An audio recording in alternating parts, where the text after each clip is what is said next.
uplifting the spirit through humor. I love it. Humor. We all know humor is so important. Let me read something that I wrote. This is back, let's see. Louise's latest musings. I was an editor in our library district. I guess I did a newsletter. I guess this was I wrote this in 2002. It seems to dwell on lamenting what I can no longer do. Instead, I strive to harness my energy, to accept my limitations, and redirect my strengths and talents into other channels. Sure, it's hard to be thrown into disability and lose touch with a crucial sense of my identity, which was teaching and also singing and performing. But let's not forget, using the euphemism again, stuff happens when you're in the process of making other plans. The importance of humor cannot be overemphasized. The idea is highlighted in Norman Cousins' classic, The Anatomy of an Illness. It is also reinforced in Thoughts While Dying Without a Deadline. Time is very much alive. An article by Dale O'Reilly, who is afflicted with ALS. She writes, "Unfortunately, once other people know you're dying, they think they have to say things like, I'm so sorry, when what you really wish they would do is tell you a good joke." I like that. And I guess I've got to participate in this, let me tell you. About 3 months ago, I went to a new dentist, and I was in the waiting room, and I noticed the dentist's full name, Jack Hirschberg, DDS. And that name rang a bell, and I realized, wow, I graduated from high school with someone by the name of Jack Hirschberg. But, that was a few years ago. I mean, I don't even want to tell you how many years ago that was. And besides, that was also in Fair Lawn, New Jersey, where I was brought up. Right, and it couldn't be the same. So anyway, soon the dentist walked out, and when I saw him, I said to myself, no way. I mean, this guy's old. I mean, this guy is old. I mean, he couldn't have been in my class. No. I mean, yeah, the works. Massive wrinkles, jowls, big pot belly. Couldn't be in my class. So we went, got in the examination room, and we got to talking. And I soon realized, lo and behold, we went to the same high school.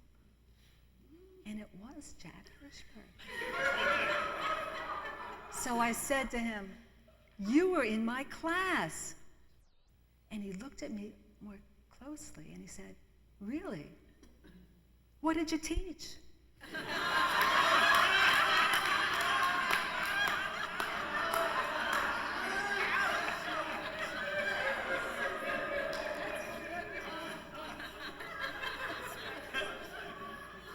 Anyway, well, what can I say?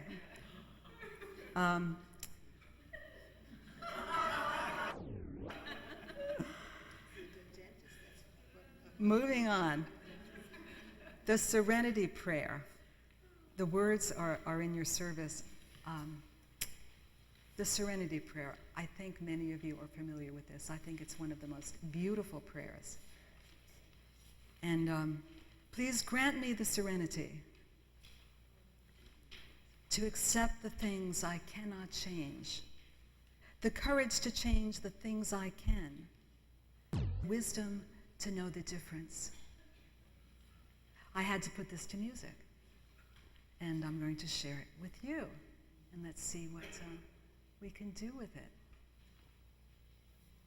Please grant me the serenity to accept the things I cannot change, the courage to change the things I can, and the wisdom to know the difference.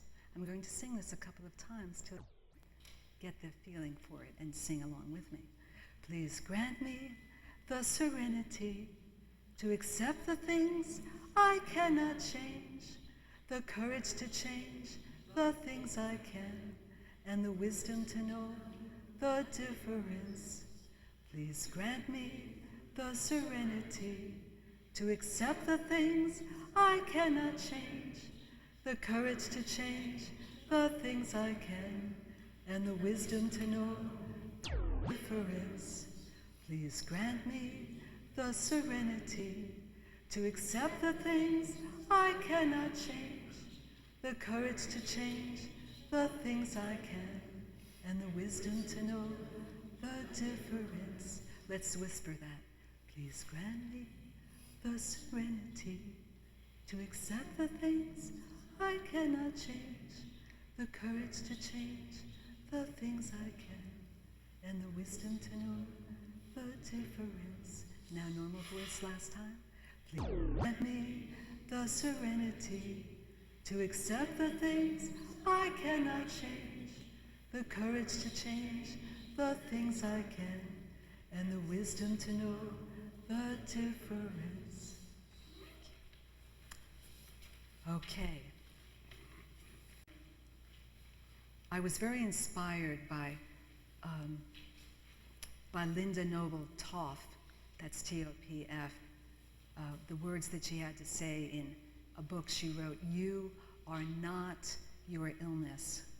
And she writes, "When we open up to our negative feelings, sadness, fear, anger, and acknowledge the emotional loss and pain, we begin the process of self-acceptance. The inner healing comes not in our denial, but in our surrendering to the truth, to life as it is." She makes the distinction between being healed and being cured. We don't want to lose hope for a cure. That would be very nice. They're always talking about a cure for this or that. The cure for MS is just around the corner. Yes, keep that hope high, but don't dwell on it. What's more important is not so much the cure, although that would be great. What's more important is the healing process. On a similar note, I was inspired by words from Susan Freund, who is a director of the MS Association in New Jersey. She writes, "What happens when we accept our circumstances? A softening in the soul occurs, bringing with it relief and release. We relax. Next, our energy pattern changes. Acceptance illuminates reality, so we are able to see the next step." That made a lot of sense.